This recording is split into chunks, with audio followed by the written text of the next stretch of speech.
సహోదరులారా, ఒక బుద్ధిమంతుడు ప్రార్థన చేస్తున్నాడు. ఇదిగో అయ్యా, నాకు పేదరికమైనను ఐశ్వర్యమైనను అవసరం లేదు. అలాగని గొప్ప ఐశ్వర్యం నాకు ఇచ్చేవనుకో, నేను గర్భాంధుడనై దేవుడు ఎవడని నిన్ను నేను దూషిస్తాను. ఏది ఆస్తి ఐశ్వర్యం ఎక్కువైతే. అలాగని పేదరికంలో ఉంటే, అంటే దీన దరిద్రుడుగా ఉంటే, ఎక్కడికైనా వెళ్ళి నేను దొంగతనం చేసి తప్పుడు పని చేసి నా దేవుని నామాన్ని నేను అవమానపరుస్తాను. డబ్బు ఎక్కువైతే నా ప్రభు నామాన్ని విసర్జిస్తాను. డబ్బు తక్కువైతే ఎక్కడో చోటుకి వెళ్ళి దొంగతనం చేసి పట్టుబడి ఫలానా దేవుని బిడ్డ అంతా ఇతని ద్వారా ఇతడు దేవుని నమ్ముకొని కూడా దొంగతనానికి పాల్పడ్డాడు, సిగ్గు లేదు అని నన్ను అన్నప్పుడు నీ నామము అవమానపరచబడుతుంది.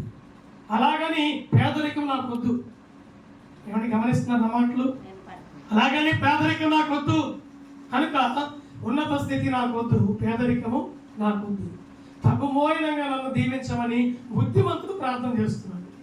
ఇతనెవరు? బుద్ధిమంతుడు. అంటే దేవుడు ఉన్నాడని తెలుసుకున్నవాడు, దేవుడు సత్యవంతుడని గ్రహించినవాడు, దేవుడు నిత్య జీవం ఇస్తాడని తెలుసుకున్నవాడు, దేవుడు సత్య మార్గంలో నడిపిస్తున్నాడని తెలుసుకున్నవాడు, దేవుడు లేని నా జీవితం లేదని గ్రహించినవాడు, దేవుడు లేని అధికారం లేదని తెలుసుకున్నవాడు, దేవుడు లేని మా నాన్నగారికి ఇంత పేరు ఇంత ప్రఖ్యాతి ఎలా వస్తుందని తెలుసుకున్నవాడు, దేవుడు లేనిది నాకు ఈ కుటుంబం ఎలాగొస్తుంది, దేవుడు లేనిది నాకు ఈ భార్య ఎలా వస్తుంది, దేవుడు లేనిది నాకు ఈ సిరి సంపదలు ఎలా వస్తున్నాయి, దేవుడు లేనిది ఇంత పేరు ప్రఖ్యాత కీర్తి ఘనత మహిమ ప్రభావములు దేవుడు నాకు సమస్తం అనుగ్రహించాడు అని బుద్ధిమంతుడు ప్రార్థన చేస్తున్నాడు. బుద్ధిమంతుని ప్రార్థనకి బుద్ధిహీనుని ప్రార్థనకి చాలా తేడా ఉంటుంది. బుద్ధిమంతులైన వారు ఆయన ఐశ్వర్యాన్ని పొందుకుంటారు. బుద్ధిగా ప్రార్థన చేసిన వాడు, బుద్ధిగా నడిచినవాడు, బుద్ధిగా మెలకు కలిగి జీవించినవాడు, బుద్ధిగా మలుచుకున్నవాడు, బుద్ధిగా మాట్లాడినవాడు, 10 మందిలో బుద్ధి మాటలు కలిగి జీవించినవాడు, సత్ప్రవర్తన కలిగి బ్రతికిన వాడికి దేవుడు తోడుగా ఉంటాడు. ఎక్కడికి వెళ్ళినా వాడిని దీవిస్తూనే ఉంటాడు. దేవుని బిడ్డలారా, ఈ ప్రార్థన చేసింది సొలొమోను. బుద్ధిమంతుడు, జ్ఞానవంతుడు. ఆ యొక్క యెరూషలేము దేశములో అలాంటి జ్ఞానము కలిగిన రాజు ఎవరు లేరు.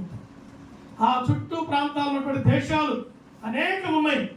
వాటి అన్నిటిని ఏలేటువంటి రాజులకి అంతటి జ్ఞానం లేదంట.